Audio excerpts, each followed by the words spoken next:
Dr. Joe Vitelli, Dr. Len.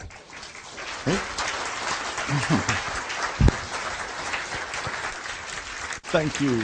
I love you. Excellent.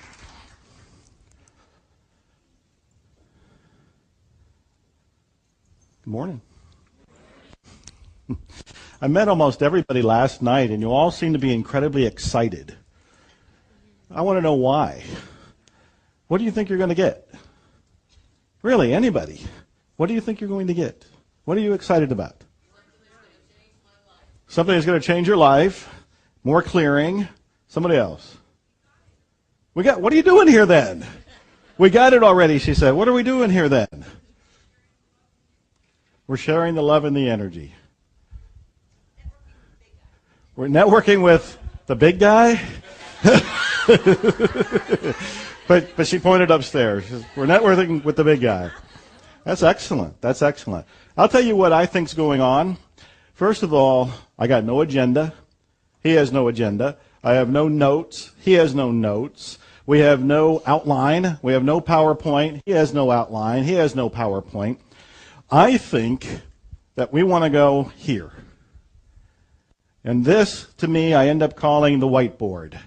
The whiteboard can be called zero. The whiteboard can be called God. The whiteboard can be called life. But as soon as you call the whiteboard anything, including the whiteboard, you're one step removed away from it. I think we want to be at zero. We want to be at the place of zero limits.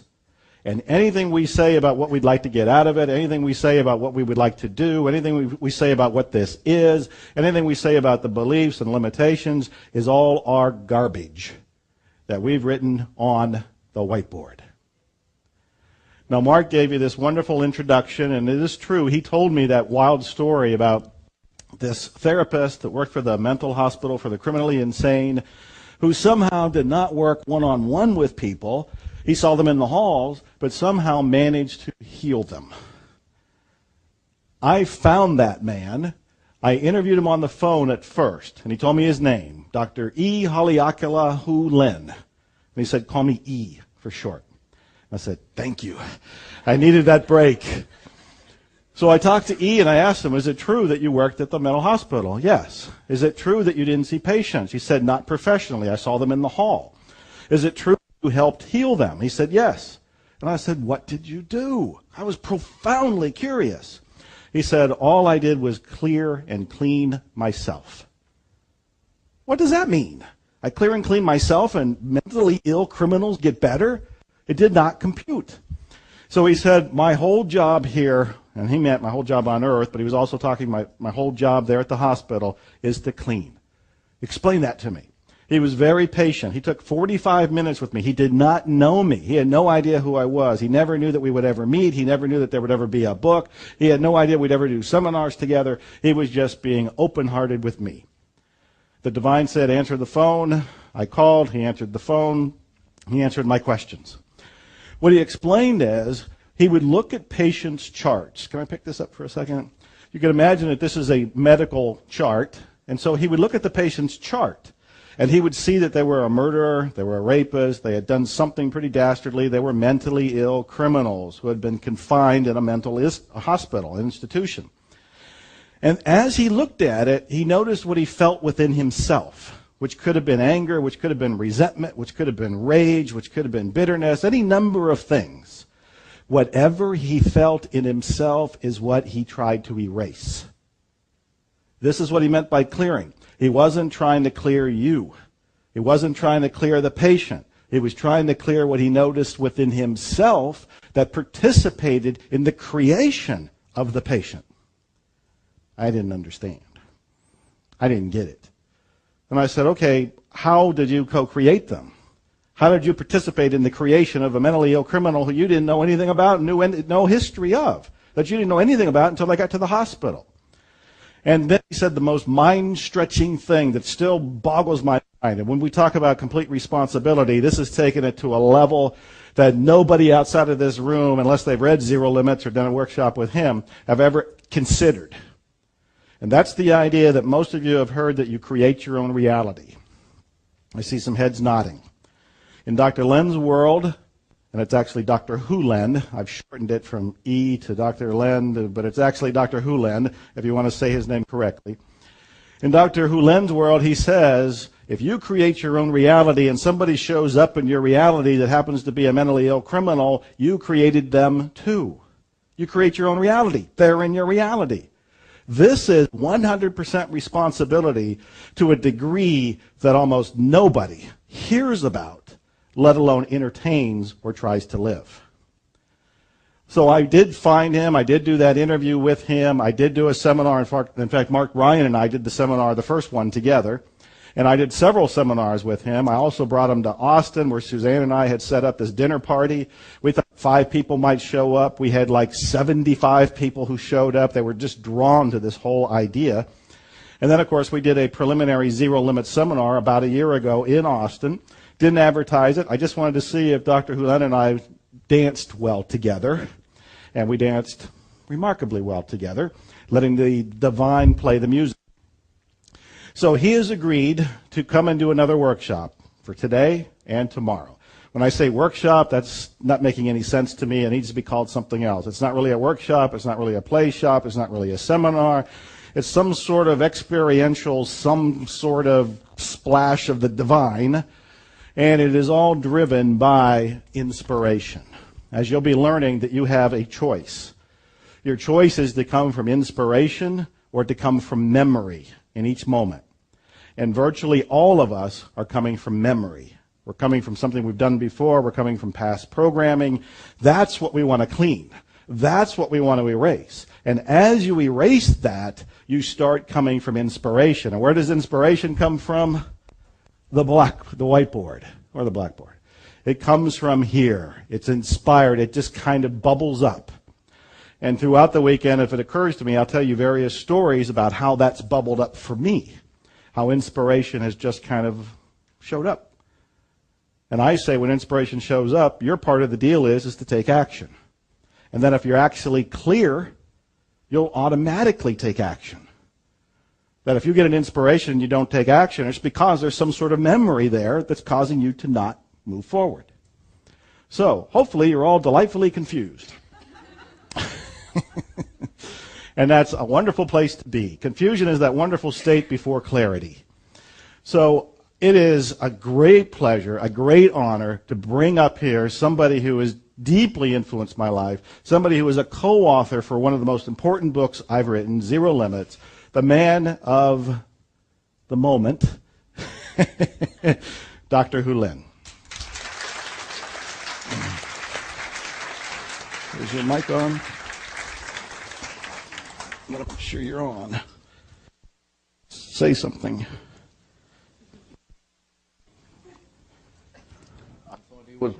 I thought he was going to say the man of La Mancha. You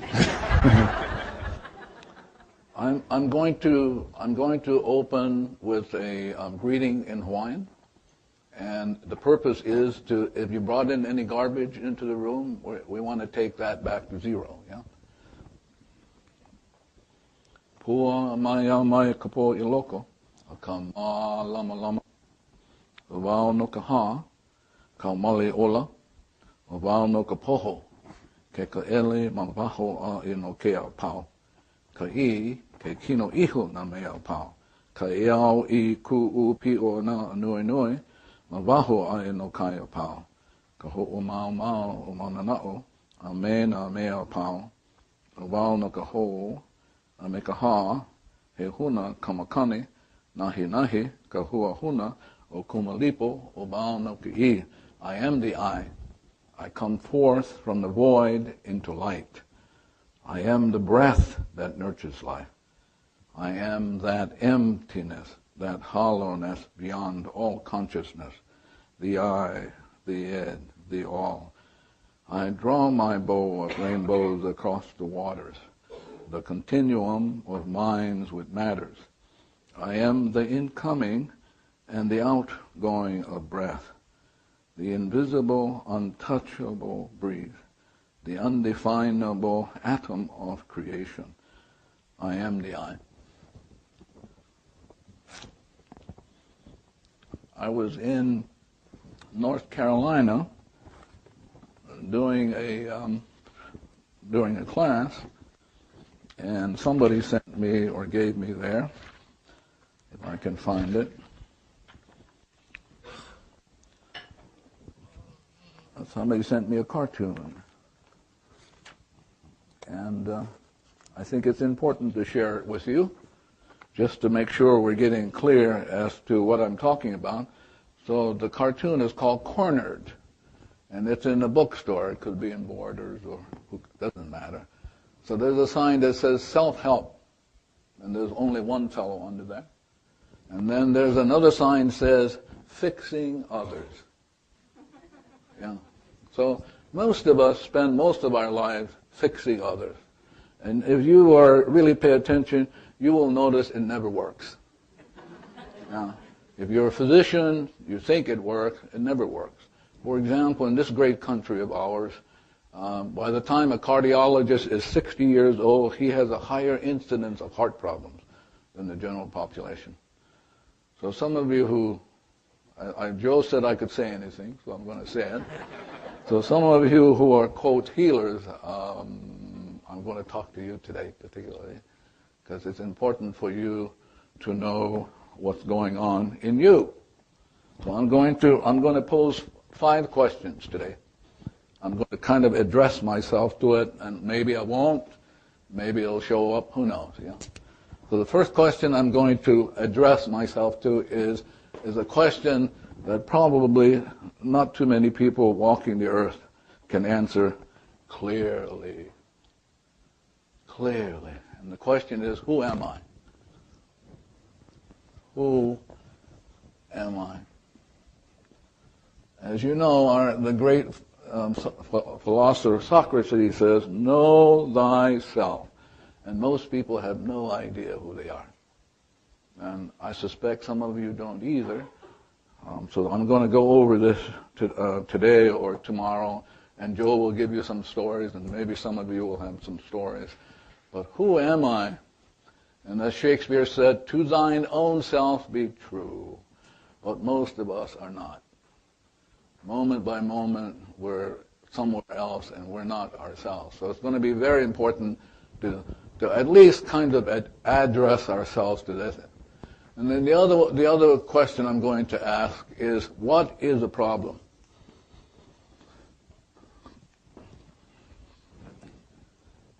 And most people have no idea what this is. And if you look at the health system today, it's going crazy, because nobody in the health system has answered the question, what is the problem? Yeah? So it's very important to work with that and be very clear, because if you're not clear, you're going to be like a rubber ball bouncing all over the place and causing problems for everybody else. Then the third question, I think, is very important, and it's the question of 100% responsibility, is the question of where is the problem? Where is the problem? And this question deals with being 100% responsible. And as I say, kind of every class that I've ever given for the 25 years, the point always comes up, have you ever noticed that every time there's a problem, you are always there? Yeah. I mean, you are always there. Always. There's no exception. So we're going to look at where is the problem, because if you're not clear where the problem is, then too bad for the rest of us. Because as you get clear as to who you are, what is the problem, where the problem is, the rest of us will be fine. Really. But as long as you can't answer any of this, the rest of us will be in hell, and you will be the creator now. Yeah? So it's very important. And then the question is, how can the problem be solved? How can the problem be solved?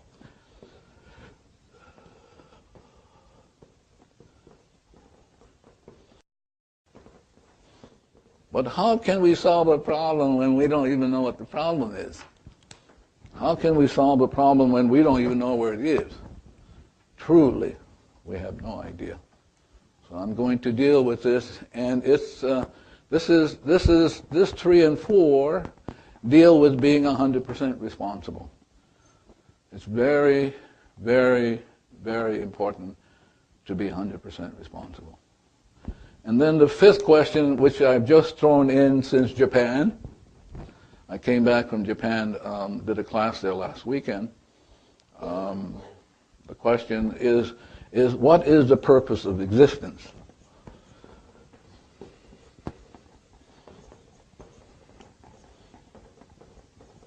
What is the purpose of existence? And nobody knows. Because if you knew, you wouldn't be here. Really, you would not be here. If you knew what a problem was, you would not be here. You would be wasting your time. Wasting it. You could be walking the beaches of Maui, or go up to the place where I live on the Big Island, volcano, 5 miles from an active volcano, and any moment you go, and you're gone. You know? But since I live part of the year in California, Woodland Hills, you could go, be gone too. Here's what I'm going to, Joe and I and whoever, I don't know where it's going to go. I don't care where it's going to go, really. I'm just putting it up, and you're going to be creating where it goes, and I'm going to be doing what I came to do, and go, oh my God, and then start erasing, yeah.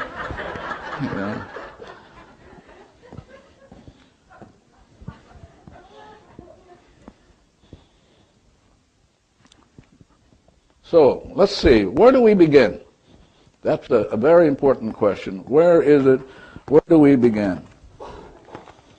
Somebody tell me, where do we begin? If we're going to solve these, we're going to answer these questions, where do we begin?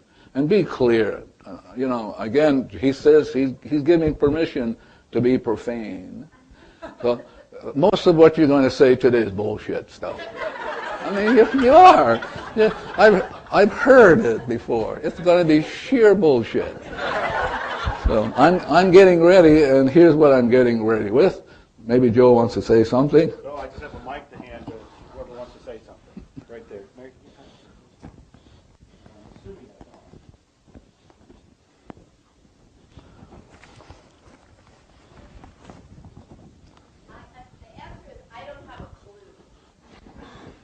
Well, you're like everybody else.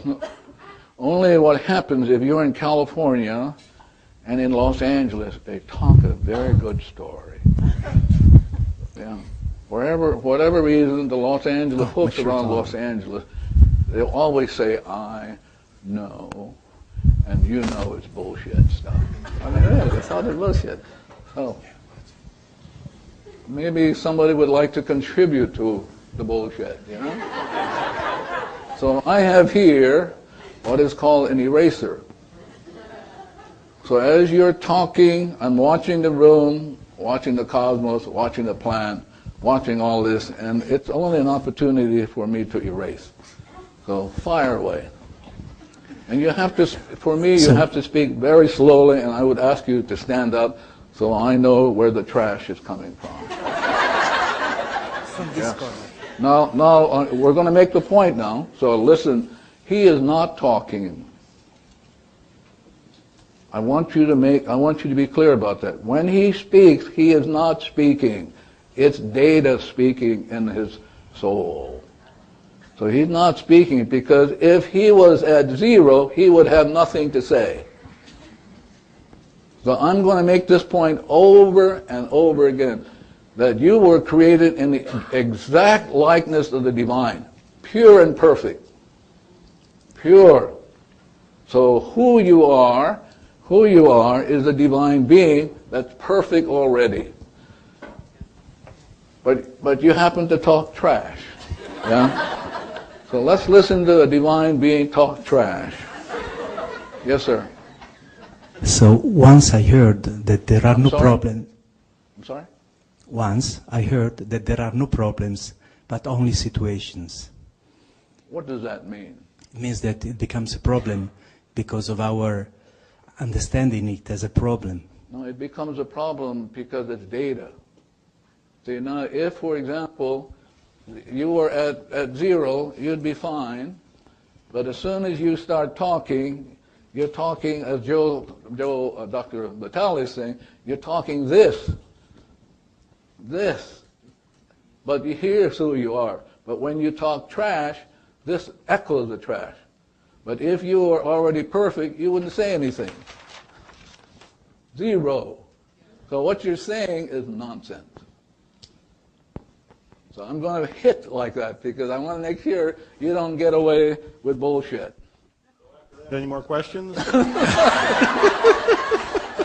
Yeah. So now where you want to be, so I'm going to erase the board and I want you to watch this. You will know, you will realize I cannot erase 0, but I can erase data. So I'm going to erase the data, and as I erase the data, I'm leaving you behind.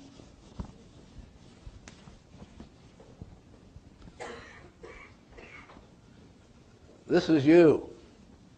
This is what Shakespeare called blank. This is what Goethe in Faust calls stillness. This is what Jesus called purity of soul. This is what people like Buddha says void. So when you're at void, you're free, clear, peace, beyond all comprehension. This is you. This is chaos. This is chaos on you. This is disease.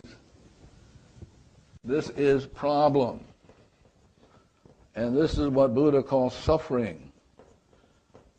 That when the data plays, which is a memory replaying, as Dr. Vitaly pointed out, you're stuck. I don't care what you say, it's trash. But now, if you're willing to let go. Can I add one thing? Oh, please be my guest. So he said, I have a problem, but he heard that he can call it, I have a situation. I'm writing it down so that you can visibly see that this is just data reframed with a different word in it. It is still a program, it is still trash, it is still something that can be erased. It's exactly the same thing, you just used a different word on it, but that word was also taking you away from 0. Taking you away from yourself. Pure in heart. You have given up. Don't go away, Dr. Vitaly. Come. So you have given up yourself, pure in heart, for trash. Trash. I mean, can you imagine giving up a pure soul for trash? And this is what we do moment to moment. We're trashy. Yeah. For example, some of you have this notion that you're a healer. It's trash. Some of you who think you're coaches, it's trash. Because if you're hanging around somebody who needs to be coached, all you have to do is erase the stuff and the person will be fine. Because if you are 0, everybody else will be at 0. So when I work with people who come and see me over the years, I try not to. But when they call or get an email that slips in, I don't know how they got, I say to myself, what's going on in me that they should be giving me a litany, data, trash of their problems. And so now as I begin to erase the trash in me, it gets erased in them, and they never email me again. Now, the only thing I don't know, and Mr. Joe Vitaly will have to tell me, is how to build them. Yeah. So please be clear, like he's pointed out, you are 0. This is called freedom. Freedom is no trash. Clarity. Peace beyond all understanding. This is who we are. He and I were on a radio show together, and we were getting a lot of call-in questions, and we were getting a lot of call-in comments. before my book came out, our book, this was mine, but Zero Limits was by both of us, he said, Joe, when the book comes out, the shit is going to hit the fan. And I said, no problem, I can handle it. Until the first shit hit the fan. And I didn't handle it very well. I had a whole lot of cleaning to do within me. We ended up doing a radio show together that he probably remembers. And he interrupted the host and he said, do you have any really nasty questions?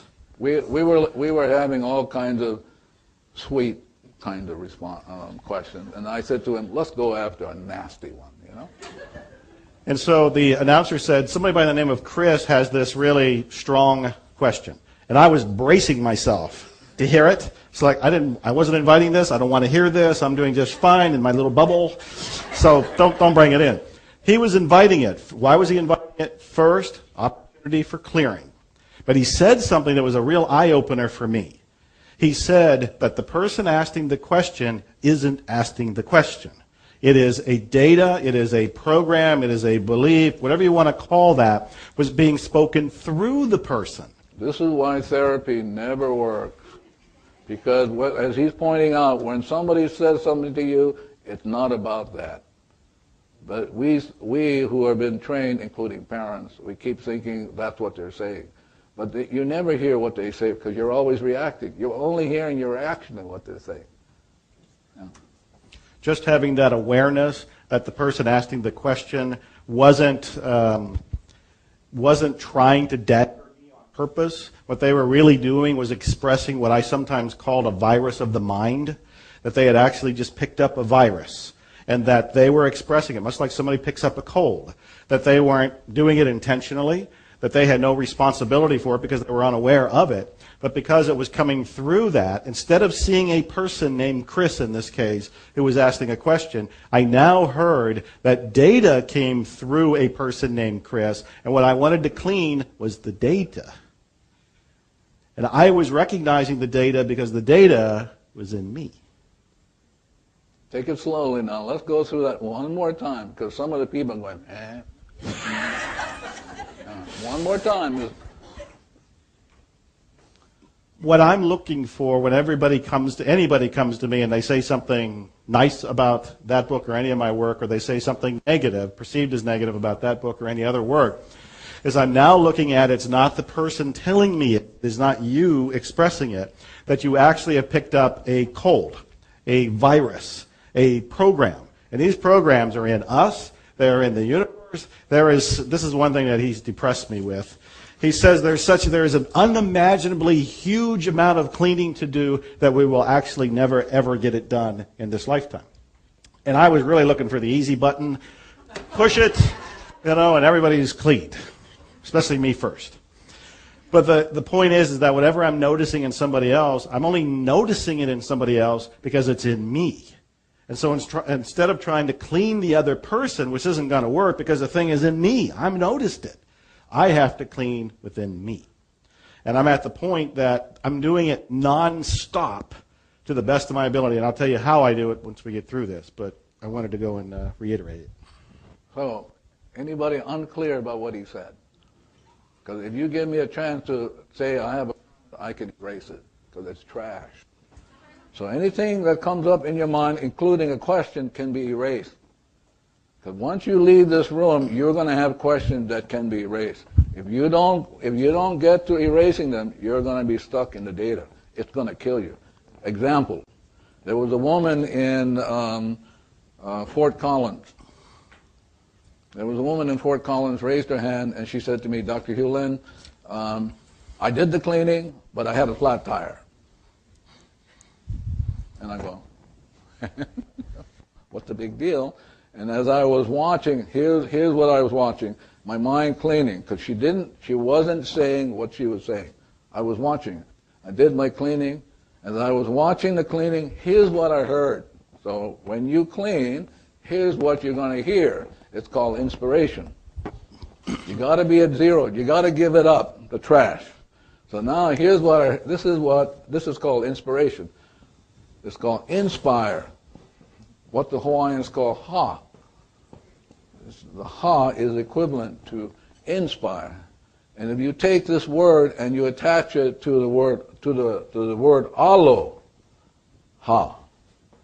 Do you know what aloha means? Oh, that's funny. Welcome. Trash. Tell me what aloha really means. To be in the presence of God. Yes, to be in the presence of God. So if I say aloha to my friend here, I'm acknowledging I'm in the presence of God and I shouldn't be screwing around. Because if I'm angry with him, it's being angry against God. So just want to share that with you, just as a side note. So alo means to be in the presence of God. Okay, so now inspiration comes in and I hear. Here's what's going on. So as I was doing my cleaning, I heard divinity say to me, 3 generations from now, her great, great, great, great grandson would have been born retarded. Can I say that again? So doing the cleaning, the opportunity to clean, prevented a memory from producing in her family a retarded person. Let's kind of hang around with that a little bit. Maybe you kind of pay attention. You ought to do more cleaning, be more at zero. I mean, really. In Charlotte, I was doing a class in Charlotte. A woman says, I only have a small question, Dr. Yulan. Bullshit stuff. So the question comes up and I'm cleaning. I'm watching my mind, seeing what's coming up. I'm cleaning and I'm watching it. And I hear the divinity say to me, ask her a question just to see what she will do. And I went blah, blah, blah, blah. And up she came. And what I saw, and I did the cleaning with, lunchtime, I went to lunch and she came to see me. Because I already know what the problem was. She had suicide. That's what I was working on. All the women in this world who feel down, dislocated, unloved, uncared for, commit suicide. In Japan, where I just came from, 30,000 people a year commit suicide. Yeah, but don't you commit suicide in your mind? Yeah, you do it all the time. So the point is, what Joe Vitaly and I are pointing out, you better get to zero. Don't try to figure anything out. If you have a question in this room, that's great. Outside of this room, if you hang around with questions, it's going to take you down. It's going to take you down. I'm only here to say hello. We're going to handle questions in this room, but I want the questions will teach you more. Yes?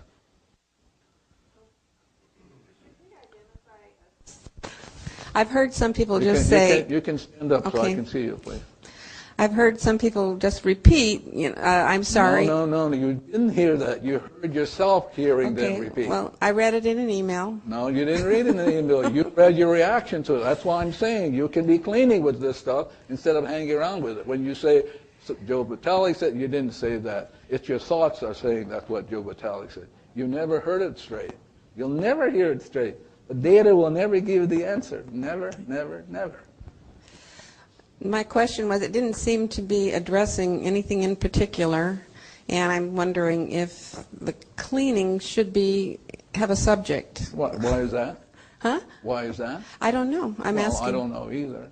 You don't know? No. Why? But you'll never know. That's the point I'm telling you. If you say I love you, you don't know what divinity is going to do. You're not the one that's going to heal it. The divinity is going to heal it. You have to be responsible. But you don't have any idea what's going to be worked on.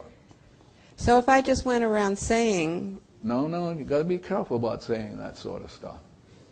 Yeah. Well, can you give us some guidelines? Because that's what I'm here to learn. Yeah, but the guideline is just say I love you. All the time? Well, if you want to do it all the time. But that's the guideline, is be 100% responsible. And the way to be 100% responsible is start cleaning so you can get to zero. And what about the, I'm sorry, forgive me? Now you're getting fancy. Yeah? Yeah. Yeah. I'm just trying to follow all the No, instructions. you're not trying. No. What you're trying to do is you're trying to stay stuck in the data. Just get to the cleaning. If you're trying to figure things out, you're going to get stuck and swallowed up by the data. I'm only here to say, just get to the cleaning. Forget how come, why, should I do it this way, that way. Just do it. Okay. See, now you're rippling over here, and she's got a question, but it's trash too.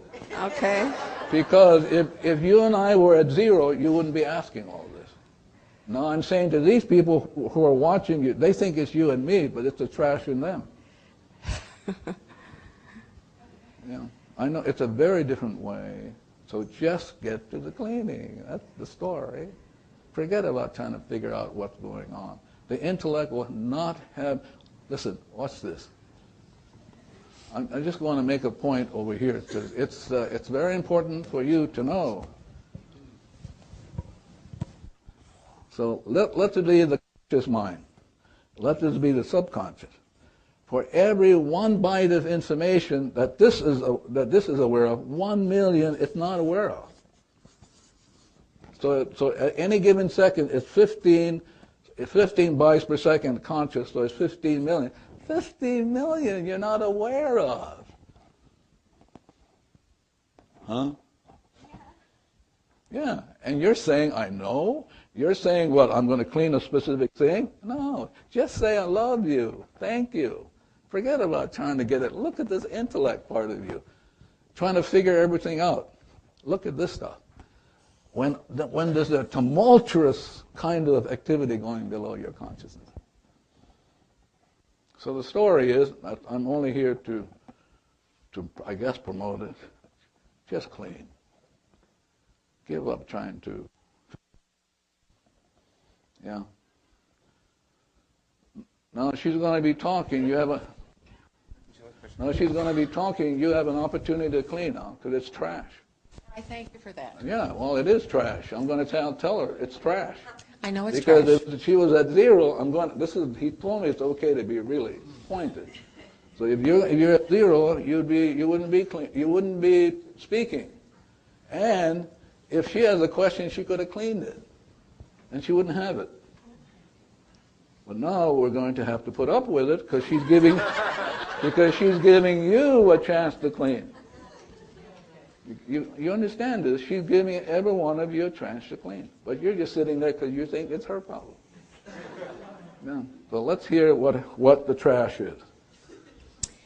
As I'm cleaning. No, you're asking anyway. What do you mean as you're cleaning? No, as I'm cleaning. Yeah. Does it have to come from the heart or the intellect or both? See, this is Los Angeles stuff. Yeah. In Los Angeles, where I do a lot of training, because I have to be there because I get to clean up the stuff in me, Los Angeles people are saying, do you have to mean it, Dr. Yulette? I mean, and so I would say to them, show me how you would mean it. They go, no, you don't have to. When you hit a delete button, you don't have to mean it, right? Yeah. So, you know, all of the woes and trouble of creation sits in this room. And if you're not willing to be 100% responsible, this war in Iraq will go on, the health system will go on, 30,000 people commit suicide because you are not being 100% responsible. So I'm only here to say, hello, just clean. That's your job. And divinity who can heal, only divinity can heal, will come down and say, oh my God, thank God they said I love you. You know that old saying, love thy enemy? You've heard of that? So who are you loving when you do the cleaning? Yourself. Oh, see, that's what I'm saying. You're loving what? Your enemy is who? Your trash. That's who you're loving. When you're angry, you're loving that to allow God to consume that. You're at zero, only then will you be in love with yourself. But you can't be in love with yourself unless you have enemies running around called trash, anger, resentment, annoyance, thinking, coping, managing, God knows everything else. So to love your enemies is to love your trash. Love whatever is going on for which you have no idea. The 15 million going on below your consciousness. 50 million enemies, what Shakespeare called poor soul. This is the soul for Shakespeare. Poor soul. These rebel powers that derail. So Shakespeare's already got it 400-something years ago, saying, here are your rebel powers. These are your only enemies. Once you get rid of them, by being 100% responsible, I love you, thank you, all of that, get rid of the trash, immediately seek ye first the kingdom, which is 0, and everything else will be added. You get it automatically. But you won't seek it if you're trying to figure out what's going on. How come? Why? Do I have to do it this way? Do I have to mean it? And we're all stuck. Yes. Remember, this is, you get to clean with this. It's on the outside. Yes. Here's my trash. Yeah, I've been cleaning, letting go. That's my trash. And what happens when you are doing that and you actually feel like you're just getting worse? You have to go slower and louder so I can understand. What happens when you're cleaning and you feel like you're getting worse? I don't hear what you're saying. No, you should be cleaning.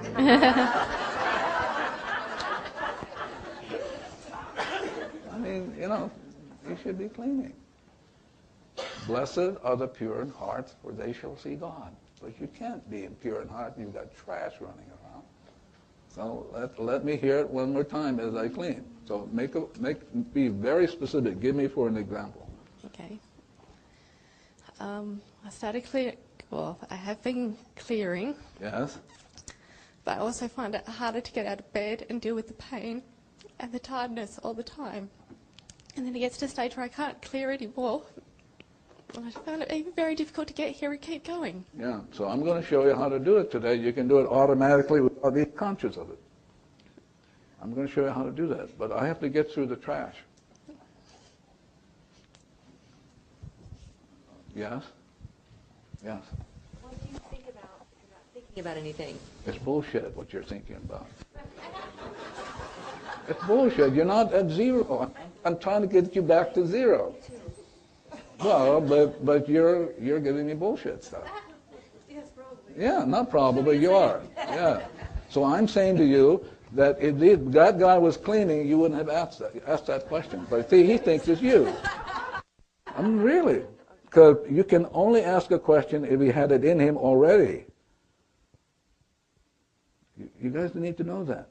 That all of the woes and problems are already in you. You already came in. So if you're going to ask that question, you've asked it 1,000,000 times. But he was around too. He could have been cleaning. Had he cleaned, you would not have asked that. He would have erased it. This is really beautiful if you're willing to be yourself. So why don't we just all ask crazy questions and just, all day and Well, because you're going to be like you. There's going to be people around you because you're asking questions. You're making comments. But can you imagine if you were constantly cleaning, everybody would be in heaven. That's what they do. This is what the training of folks around all of you. You're going to help people. What a bunch of bullshit stuff. You're the problem. So now let's say he's a client. He's going to come and see me. I have a schedule. He's going to see me next week. Boy, I start cleaning with whatever I have with him. I'm going to start cleaning because when he shows up, we will have an easy time, have coffee, and he'll pay me $250. Yeah. I mean, right? Well, why couldn't you do it? Because you think you're going to help him. He doesn't need help. He's already perfect. What is imperfect is the data in you that says otherwise. That says otherwise. All of you walking around. So we say, well, he's got a problem. No, we got a problem. And I'm here to tell you, listen, it's over here. It's only over here. It's only data. Everybody's perfect. The universe is absolutely, God only creates perfect universe. Well, my God, what is imperfect? Just the data. The data where? In you. And if you don't get to it by being 100%, we're all going to be stuck. I'm going to be doing my cleaning, But if you get stuck by thinking, coping, boy, this is the 15 million going on. I'm going to be doing my cleaning, but some of this data I will not be aware of if you're in Thailand somewhere goofing off. I'm going to be stuck, and so will my grandchildren, my great-grandchildren, and we'll have the wars over, another Vietnam, because none of us are 100% responsible. So the only question is, are we going to get 100% responsible, and how do we do that? Simply, like Joe Vitaly says, just cleaning. So you can be zero, and once you're zero, everybody else can be zero. So here's the way it works. Simple to do, but I'm going to show you 3 states. So you were created perfect.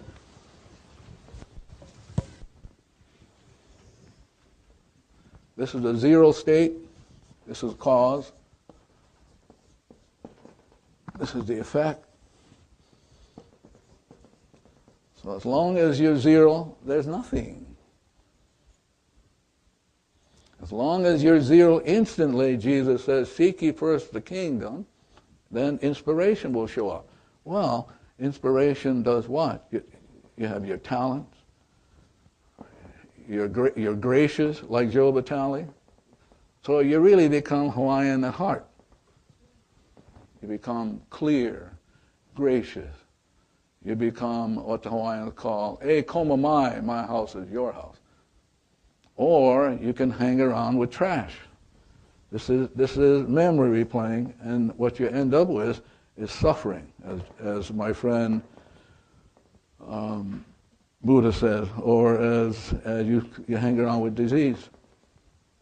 You hang around with problem. Now the only question is, which are you going to choose? Well, if we're stuck here, like I'm stuck most of the time, then I have to be 100% responsible. If I erase this, which is the cause, then I'm back to zero. And if I'm back to zero, then divinity will give me what I need, and will give everybody else in the Mother Earth, the ocean, the waters, the ants, the bees, everybody will get what they need. Yeah. So I'm going to pause to see if you have any questions. Yes. Oh, those New Zealanders, my gosh. You can't even understand them, you know? Yes. Robin, why don't you stand up so we can hear you? Hello. Yes. My question is this, is if we clean, then we can go early. Yes. Oh, you got it. Got it. I can go early too. Yes. Yeah. So hurry up, everybody. Let's clean up. I paid her to say that. So please, I mean, I'm willing to entertain any questions. Outside, for me, if you ask me, I would just clean. But in the room, we're here to be 100% responsible. Yes, please. I have a question over here. Can you tell me your name? My name is Amy. And can you tell me a little bit about your family? About my family? Yeah, Mama, Papa, what's the family, relatives, and ancestors? Mom and Dad, Cuban, came from Cuba about 40 years ago. My mom passed away in March this year. Okay. And I'm one of these so-called healers, right? I'm seeking to heal myself through other people. Yeah, but we're 100% responsible, you know? Right. Yeah. And so when you say this, I think I understand, but I really don't. So now I find myself in a place where I feel like a complete fraud and totally confused. And see, now the fact that you're saying that, you can erase it. I love you. Whatever's going on in me, and I feel like a fraud, I love you, I love you. Thank you. Thank you for coming up. Because you have to realize the only reason you and I are here is because to clean up our stuff. We're not here to do anything else. Right. Yeah, and so as you're talking, hopefully everybody else was cleaning. Got my fingers crossed. Yeah. Because I am. I have one more question for you. I have based, I guess, my whole entire existence around, or I guess I fooled myself into thinking that I'm very altruistic in my nature, and so now I feel like I want to help people or I want to do something. So now I'm confused if the people who I help through my healing, through my spirituality, whatever, how can I do that if I erase, and then all my people will disappear? Well, hopefully that would be the point, right? Afraid of her income, you know? Yeah. No, because you know what? I'm not making any money anyway because I do it for free so much. So you know. Let me give you a story. There was a psychologist about 10 years ago, sort of talked to me about she would like to take the class, but she was afraid that nobody, after she'd learned to do the cleaning, nobody would show up. And I said to her, well, you're not working on anybody. You're only working on yourself. The people who think they're helping other people are a pain in the butts. Thanks. Absolute pain in the butts. Yeah, because if you help yourself first by being at zero, she would be at zero and she would be willing to pay you. But if you think you're helping them, you're going to get burned. Let me give you an example. There was a woman in Japan who raised her hand, and one of the things she said, I have an autistic child. Okay. Now throughout the class, the weekend, occasionally she'd have a break, we'd have a break, and she'd come and talk to me, and she would say, can I do an energy work on you? So now I'm cleaning on that. Only divinity can do that. So I'm watching the cleaning, and what happened to her, she had an autistic child because of what she was doing. She was helping other people when in fact she should have been helping herself, and helping herself heal other people through her and get paid for it. Okay. So now my friend, Dr. Jarni Lee in Hilo, Hawaii, works only 3 days a week and travels a lot and makes a lot of money. I would have liked to have asked her for a commission, but I was slow on that. Yeah. But she makes all kinds of money being 100% responsible. Mm-hmm. Yeah. Okay. And that's something that you can do and get paid for doing. In other words, if you're willing to, if you have clients, if you're willing to work only on yourself, about them, you'll be fine. And you'll get paid. I would get paid. Why are you not getting paid? And I would quickly point out that the concern about making money is actually one of the things you want to clean, and that when it's gone, the money shows up. Shows up automatically. Yes. Tons. Yeah, I mean, tons. I have a client who I've had for 15 years. His income went from being kind of like 10, 20 million. Now he's worth $500 million. I keep saying to myself, I should have asked him for a commission on these things. Yeah. So, story is the data is only in you. And if you are willing to work only in the data in you, everybody else will be zero. If you're zero, everybody else will be zero. If you become inspiration, everybody else will. Everybody else will. How wonderful to know that. By healing, quotes, the memories in you, everybody else gets freed up and they can get whatever they came to do. Are we ready for a break, or am I too soon? Anybody else? Yes. Yes. Now you get to clean with this. Don't just sit there now. Hello, ladies. You get to clean with this. Oh, okay. Just thought I'd tell you that. Yes. Hi, everybody. My name is Marcia. I'm Brazilian. Dr. Len, I've read the book, and I have a question. My husband is very ill. And No. Wait, it's my garbage. Wait. Your husband is not ill. It's the data that's ill. Okay. The data in you and me and in them. Okay, but it's a little bit difficult for me to understand. When you say you have to clean, it means I have to say the words in the book, I love you, thank you, I'm sorry. Any of those will work. Okay, but he's suffering a lot, pains daily. No, it's the data that's pain. Okay. Not him. He's perfect. You got to get that. He's perfect. It's the data that's imperfect that he's experiencing, all of us. If you're sitting there not being 100% responsible, he'll continue to be sick, and we will too. I want to let you know something very important. You have extreme pain in you, but you're not conscious of it. I mean, you have extreme pain, but if you were aware of it, you would go bananas. So lucky you're not aware of it. Oh, Yeah, extreme pain that you're not conscious. That's 15 million pain that you're not conscious of. And she's talking about this pain. So if you're all perfect, it's the data. That's what we got to get after. We got to get the data. So if she's willing to say, I love you, thank you, just nonstop, it'll go. I cannot imagine the divinity would not have it go. I can't imagine. At least it's not been my experience. Thank you so much. No, thank you. Give us a chance for all these people to be 100% responsible. Yes, back there. So when you say I love you, thank you, are you talking to the ill husband, or are you talking to... No, you're talking to the data. To the data. Yeah, Okay. because the data is the enemy. The data is the disease. Now, because we're willing to talk to our enemy, Jesus said, love your enemies. We're going to love the data to death. We're going to love it and consume the data. That's what love can do. But if you're thinking, coping, managing, not giving love an opportunity to do that, we just lost opportunity. Yes.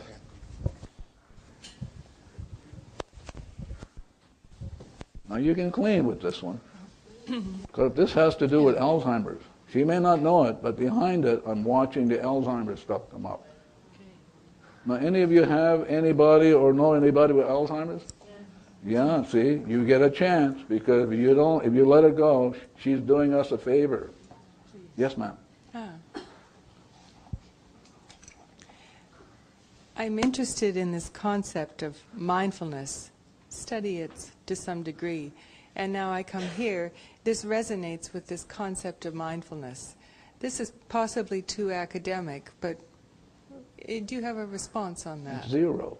Mindfulness is being at zero. Yes, yes. So Buddha talks at mindfulness being at zero, and out of zero you get enlightened. This is enlightenment. Yes. Inspiration is enlightenment. Enlightenment. That's what Buddha talked about. The whole thing about Buddha is being at zero, which means letting go of the suffering, and then being enlightened. But none of us do this. We're too busy thinking and coping. Yes. Yeah. Thank you. Thank you. Joanne, you don't have a question. It looks like you might have something over there. Are you sure now? Why is it bubbling around you? There's something bubbling around you. No? Not that I'm aware of. Oh, okay. Anybody else, please? Yes. Yeah. My name is Pam, and I wondered, is there a place for doctors and psychologists and healers in the world? What do you suppose, Pam?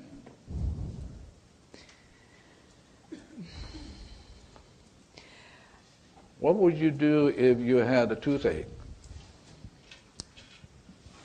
I'd go to a dentist. Yeah, me too. Okay. But before I go to the dentist, I'm going to do my cleaning so the right dentist shows up. I'm not going to go to any dentist, because if I go to the dentist, it'll be hell to pay. So the idea is to be at zero, the right dentist will show up, and you will have great fun with them, as opposed to going like that. But the idea is you want to always make sure you're at zero, so the right opportunities and the right people. Yeah. So, too bad, we'll still have to hang around with psychologists. Yeah. Yes? No, I want to hear it on the mic. I'm still thinking about the cleaning on her sick husband, and you mentioned data and memories, and I think... Did you hear it? Did you hear it talking? Yes. Well, how would you hear it talking if you weren't hearing data?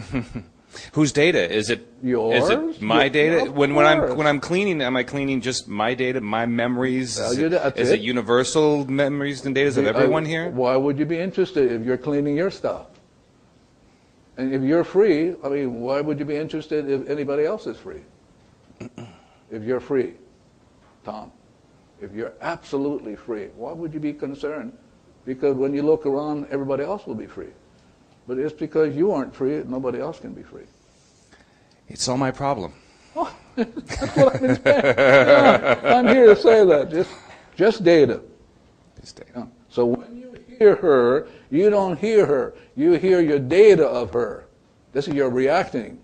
This is the veil that the great sages talk about, sages like Chaucer and Shakespeare. So you never hear, because if you came out of zero, let's say she began to talk, and as you talk, you began to clean.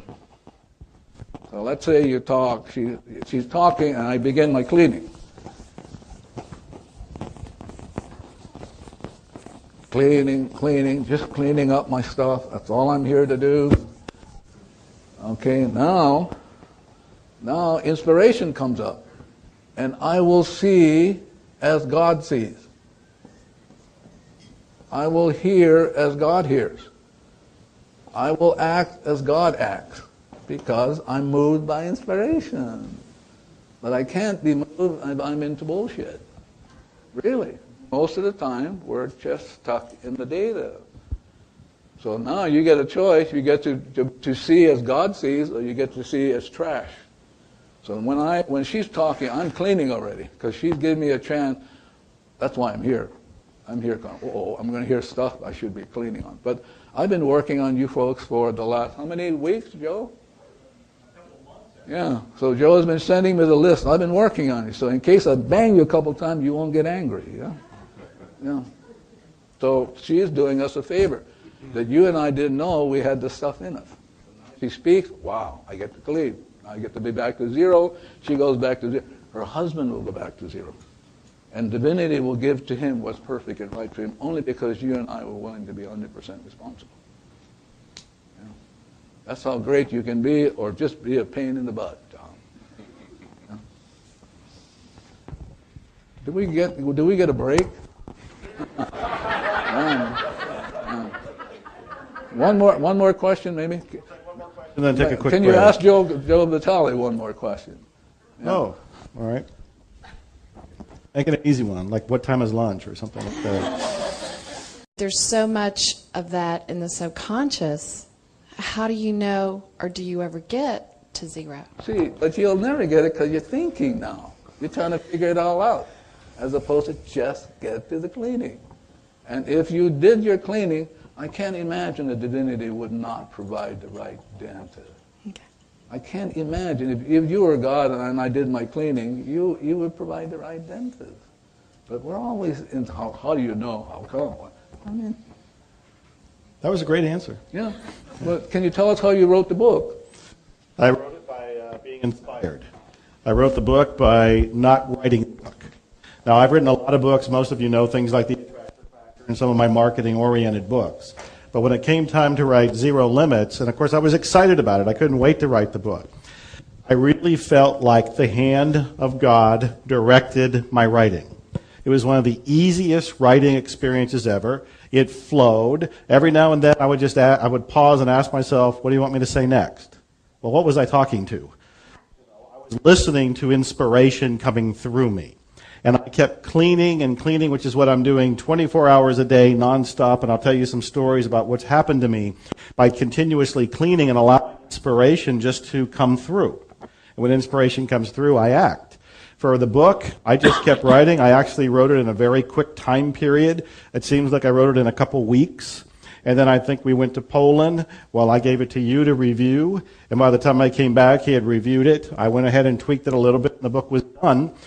Not only that, when I sent the book to the publisher, now remember, I just finished the book and I sent it to the publisher, that book was listed on Amazon as a pre-publication book.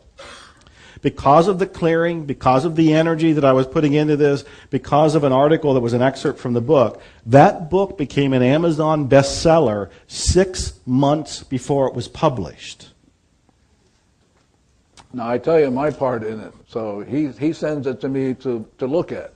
Well, there's no way I'm going to look at it. So I do my cleaning, and as I'm watching page after page, up to about 150, I heard Divinity say, put it away. This is done. Don't do any more. It's done. So I said to him, I'm done. And I thought he read it. But you know, you're looking to clean because you're looking to have God read it. And as I was watching the eyes of God reading it, I heard really clearly, it's done already. Don't be messing around with it. Don't be trying to put a comma here. So I go, oh, okay. Like that. I literally had to tie my hands, you know? I would like to take a break. Let's take a quick break. And Just finally, like the guy 5 looked minutes. at me And he says, "Are you a movie star?" And I thought, I don't know where this is going. And I said, I don't really know what you mean. I'm not really a movie star. He says, yeah, I think you are a movie star. And he says, I've seen you in a movie. And I said, okay, what was the movie? He said, Desperate Encounters. And I said, Desperate Encounters, what was that? And he said it was something with Kurt Russell and I think Harrison Ford. And I said, I was in that one? And he said, yeah, you were in that one. And I said, was I a good guy or a bad guy? He said, you were a bad guy. He said, you were a really good bad guy, but you were a bad guy. And I said, oh, really? And he said, yeah, I also saw you in Law and Order. Law and Order, the TV series, I've never even seen it, let alone been in it. And so I'm thinking, this guy has a different view of reality, and he's seeing whatever he expects because he did not believe me when I said I was not in those movies or TV shows. He had his own little programming that he had caught, his own data, and coming through him, through his eyes, and his opinion was, I was just a celebrity movie star who didn't want to be recognized. This guy also said, you know, last week I picked up William Shatner. And I said, oh, really? I mean, we all love William Shatner, right? And I said, what was William Shatner like? And he said, oh, he was not a nice man. He said he tried to steal my wine glasses that he had in the back of the limo. I said, this doesn't sound like William Shatner. And I asked him, I said, how tall was the guy? And he said, like 6'4". And I said, you know, that's not William Shatner. And I said, did he say his name was William Shatner? And the guy said, no, he said his name was Bill Archer. He said, but I know it was really William Shatner. And I thought, boy, we got a doozy of a driver here. And of course, Narissa finally says, have you ever heard of the movie The Secret? And the guy says, no, I never heard of it. And Narissa says, that's the movie he's in. But by then, he thought we were fabricating a completely different story to hide the fact that I was actually in Law and Order and Desperate whatever. You know, this is the man who picked up Bill Archer, who thinks he's William Shatner. Bizarre. But in many ways, we're all doing that. In many ways, we're doing that. We're not doing it intentionally any more than he was doing it intentionally, but there is all of this data that's keeping us from being here. And that was playful data that makes a funny story, but it's still data. So what we're here to do today is to clean as much of that as possible. I have been doing nonstop cleaning to the best of my conscious ability ever since I took my first workshop with him, which is now, I think, 3 years ago. Mark would have to remind me. And for me, it is just saying, I love you, I'm sorry, please forgive me, and thank you, nonstop. It has become my new self-talk. Now, all of you know what self-talk is on some level. You're doing it even right now. That's more of the data that's barking in your ears. And if you listen to your self-talk, it is amazingly critical. And if your best friend talked to you like that, or any family member, you would kill them. But you're talking to yourself. At least the data is talking to yourself in there. And what I've been working on is to replace that negative self-talk with, I love you. I'm sorry, please forgive me, and thank you. I don't say it in any particular order, but I do say it, and I am saying it right now. It's the background talk in the back of my head. When I was listening to him speak, it was going on in the back of my head as I'm standing over there. And as I keep doing this cleaning, inspiration is allowed to come through. One of the examples that I want to give you that happened recently, that I don't even think I showed you, is I was in a fitness contest at one point, and I wasn't drinking any margaritas or anything like that everybody else was drinking, and I was out with friends, and all of them were having a margarita while I was having ice water, and the average margarita has like 700 to 1,000 calories in it, so it was really off limits, and I was frustrated, and I hit my fist down, and I said, what we really need is a bodybuilder's margarita, a fitness margarita of some sort. Where was that coming from? Where was that coming from?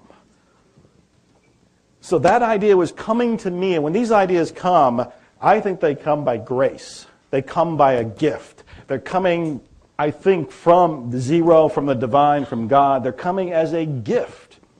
And in that particular moment, I originally said it as a jokingly frustrated moment. But Narissa pointed out that that's actually a good idea. I'm known to follow through on things pretty well, almost to a scary degree. And I now have Fit-A-Rita. And Fit-A-Rita is the world's first healthy margarita mix. This has 6 calories in it. It has no sugar in it. It has no carbs in it. You add a shot of tequila, 6 ounces of water, you mix it all up, and you have a healthy margarita. Now, the predictions are, I'm going to make a whole lot of money. Well, it sounds like money as I shake it, actually. I'm hearing money. This is coming from inspiration. It is not me being strategic. It is not me trying to plan out, how can I create some sort of product and I'm going to make millions of dollars when I sell it. That's not working for me. And in fact, I'm at this point, and I talked to Dr. Hulan earlier, and I said, I no longer am creating the experiences in my life. I am agreeing to the experiences in my life. That is a dramatic difference. When I went on the Larry King show the first time, and some of you have heard this story, there were several people, Jack Canfield and James Ray and some other people that went on the show the same as me. And one of them slapped me on the back and said, man, I've been visualizing this moment for 6 years. And I said, oh, really? I've only been doing it for 2 weeks. And it was a playful little thing that I was doing with him, but the truth was I had never done it once. I had never tried to go on Larry King. I have never tried to visualize being on Larry King. That was never, ever one of my intentions. It came by grace. All of these things that have been happening to me recently, and there have been some amazing ones. I opened for Donald Trump in Chicago. They had actually called me 3 times wanting me to go and play. And I told them no the first 2 times because the inspiration in that moment said, you know what, they're not offering you what you really can get. Just say no. Now, on one level, in the back of my head, I'm thinking, this is really kind of crazy. I'm being asked to speak on the same stage before Donald Trump, and Joe Vitale is saying no? Who am I? But something in me just said, say no. Said no. They call a second time. They really want me. They offer more money, say I can speak less, and I don't have to sell anything on the stage. And I still said no, because something inside of me that felt like inspiration, that felt like it was coming from the whiteboard, said, no, that's not right. It's not, just don't settle. Just hang in there. They call a third time, and they say, we really want you to speak. We will pay you your full fee. You only have to speak for 30 minutes. We'll fly you and Narissa first class. We'll take care of all your expenses. You don't have to sell anything in the back of the room. Now will you do it? Yes. Yes. I have more and more of these experiences. Some of these stories I'll tell you over this weekend, where they're all coming from me constantly cleaning. And somebody had asked about what you're cleaning. And I wanted to point out that it doesn't matter what your focus is when you're cleaning, because you don't know what's really going on under the surface with all the data. It is so unimaginably complicated with all of this software wiring of the mind, with all these beliefs, all of this data, that you can't go and say, I have this heart problem, or whatever the problem happens to be, Alzheimer's or anything, because of what happened to you when you were 5 years old. You can't consciously pinpoint it. So the only thing you're left with is this wide sweeping eraser where you're cleaning everything. Whatever shows up, you're cleaning. And in my world, before it even shows up, I'm cleaning. And in fact, Dr. Hulan, he did repeatedly, every week, Suzanne will tell you, he wanted the list of who was going to be here. Because he was cleaning on that list, so when he got here in front of you, he would be as pure, as close to zero, as inspired as could be. He has done as much of his data cleaning as humanly possible in advance. So for me, the key message here is if you keep cleaning, you get closer and closer to the zero state, to the whiteboard. And as you get closer to the zero state, you're in a place where when divinity, zero, sends you an inspiration, you just go and do it. And there's no resistance to you to do it because that's been cleaned too. If there is a resistance, if you do have this urge to open a restaurant, to write a book, to go on a cruise, to do something in particular, and you delay doing it, it's because of some data. There's some data that's still just kind of floating through you, and you want to erase it. So for me, it's nonstop cleaning. I have occasionally somebody will write me and say, how often do I clean a day? Do I just do the I love you, I'm sorry, please forgive me, thank you in the morning, and I'm done? And again, it's all up to you. For me, it doesn't ever end. And I also tell people, why would you want it to? If you're saying I love you in your head 24 hours a day, 7 days a week, every month, why would you want that to end? If we all were saying this, and again, I'm the only one that has to say this, he will constantly remind me of that. But if we're all saying this, can you imagine the kind of vibe that would be around the planet? Walking around where in the back of your head you're going, I love you? And I think it would be even better if we all walked up and said, I love you, I love you, I love you, I love you, I love you, and let everybody be concerned and curious and confused, and I love you, to everybody, just saying it out loud. I think that'd be a fun little experiment. We only have a few minutes before lunch, which is already set up for those who prepaid for it. Do you have a question or two that you can offer? He would love to have a question. he welcomes questions in this room, not over lunch, but he will over this room. Do you have a question or two? So I have a question. Oh, he's standing up with a question. Okay, right there, Craig.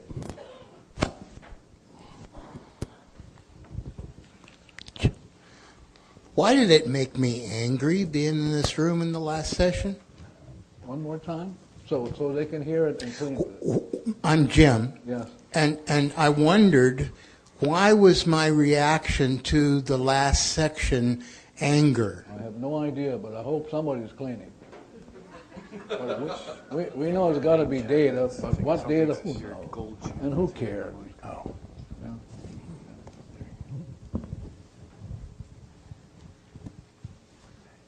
Oh, please release me, let me go.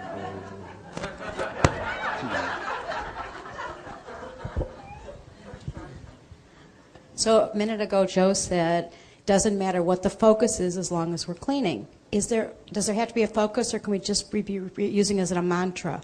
I love you, I forgive you, I'm sorry. That's sufficient. Okay, thank you. Yeah. See, what you have to know is I only show you the 15 million, but there are billions. The 15 million, that is only per second. They drop down, more come up. But the data is ocean deep and mountain high. Yeah.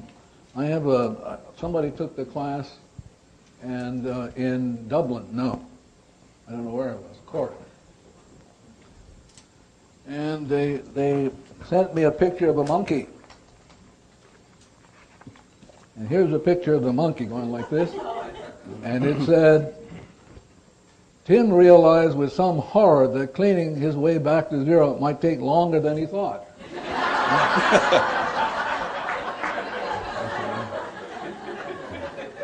One more question, because I'm really hungry. Right here. Yes. I wanted to answer his question, sure. if I may. I had the good fortune of attending the first Zero Limits seminar at Lake Travis earlier this year, and I sat next to you at the first seminar. The guy stood up and said, "Why am I so angry?" So I don't know the answer, but I'd be glad to talk to you after the session if you'd like to talk about it. Yeah. Talk to him. Anybody? We got 2 minutes. Yeah. You ever notice the same people ask questions? Yeah. Please don't feel insulted. I'm just saying that, you know? Yeah. I would like to know why other hospitals aren't trying this out. I mean, that's because such a... they're like you. They are? Yeah. Okay. Well, I would try it. I know, but they're like you. Not me. I would do it. I wouldn't try it. I would just do it. Okay. See, right now at Hawaii State Hospital today, they have a lawsuit because now social workers and people like that are being beaten up on by patients. That's what happens when you don't take 100% responsibility. They'll beat up on you. That's what happens with women. They get beaten up on because they don't take 100% responsibility. I was giving a talk years ago to a group of women who are therapists. And I heard as I was cleaning, they're not going to invite you back again. I heard it even before I showed up. So it came around, and finally a question was asked. And The same question asked in Japan. I just got back from Japan. And the question is, how come women don't get more presidency of corporate America? Well, because they're not 100% responsible.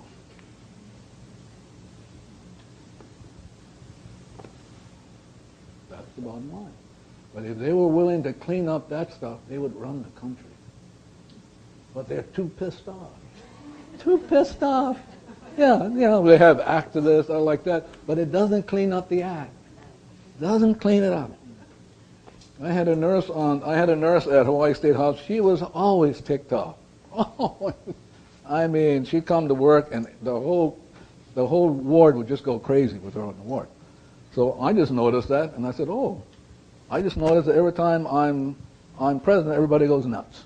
So I began to work on it and work on it and work. A year later, it all settled down, and she and I got to be good friends because I was willing to be 100% responsible. The ward settled down. She was fine.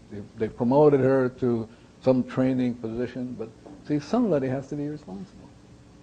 And I'm going to read something, and then we'll take a break. I got this when I was in Germany doing a class there, and somebody gave it to me, and I would read it. This is about you folks. And it'll be a good time to go on a break. It's called, the thing is called, That's Not My Job. There was a story about 4 people named everybody, somebody, anybody, and nobody. There was an important job to be done, and everybody was sure that somebody would do it. Anybody could have done it, but nobody did it. Somebody got angry about that because it was everybody's job. Everybody thought that anybody could do it, but nobody realized that everybody wouldn't do it. It ended up that everybody blamed somebody when nobody did what anybody could have done. And I'm coming back. If the women are going to wait up on the guys, you got a long wait. So do your cleaning and take over. I mean, really, you can take over this country. But you bitch and moan and groan, and it just goes on over and over. So if you get a chance to eat strawberries today, it will help with depression. Really. Strawberries, it will help with cleaning up depression. Because that's the problem that women have. They just feel down and out because they never get a chance. But I'm saying to you, the best way to go is don't be bitchy. Just clean it up, and you'll be fine. Because if you're waiting up on us,